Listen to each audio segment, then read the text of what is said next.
Hello les autonomistes. Alors aujourd'hui on vous fait une vidéo sur les cuves de récupération d'eau de pluie. Alors comme vous le savez peut-être, un GeoNef part sur le principe d'être autonome en eau, en électricité, en chauffage.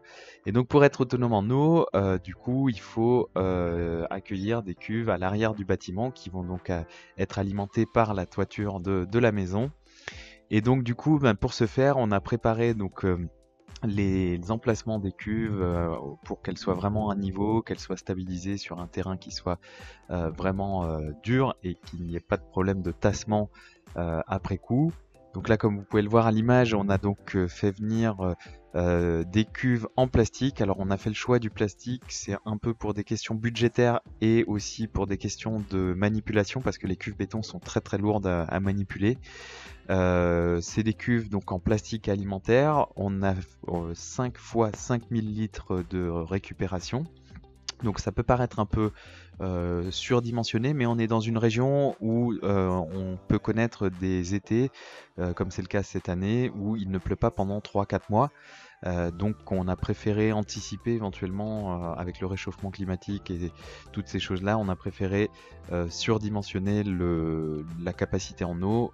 Éventuellement le surplus pourra servir à arroser le jardin ou voilà tout objectif autre. Donc du coup, mais comme vous pouvez le voir à l'image, donc là une fois qu'on avait fait l'arrivée des plateformes, on a fait mis en place les différentes cuves.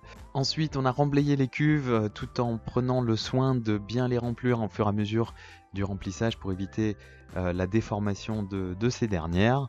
Et on a également isolé ces dernières sur la deuxième moitié de la cuve pour être complètement hors gel et éviter d'avoir des problèmes au niveau de l'arrivée d'eau en plein hiver. Et du coup, on a fait le choix aussi de puiser par le haut de nos sources et pas de faire des traversées de parois par le bas des cuves. On n'avait pas osé prendre le risque de rencontrer des problèmes après d'étanchéité avec les traversées de parois. Là, on peut voir à l'image du coup le remblaiement des cuves quasiment juste un peu plus haut que la mi-hauteur. Et je voulais vous expliquer aussi par cette vidéo le principe après de raccordement des différentes cuves. Donc en fait là on voit la cuve 1 et 2 qui sera reliée par le haut, par un système de trop-plein, puis la 2 et la 3, etc., etc., la 3 et la 4. Pour donc en fait que les cuves se remplissent entre elles et que derrière après le trop-plein puisse se déverser dans le jardin ou dans un autre endroit qu'on n'a pas encore déterminé. Et il y aura un point de collecte du coup au niveau du toit avec un regard filtrant qui permettra de filtrer les eaux et d'alimenter les différentes cuves entre elles.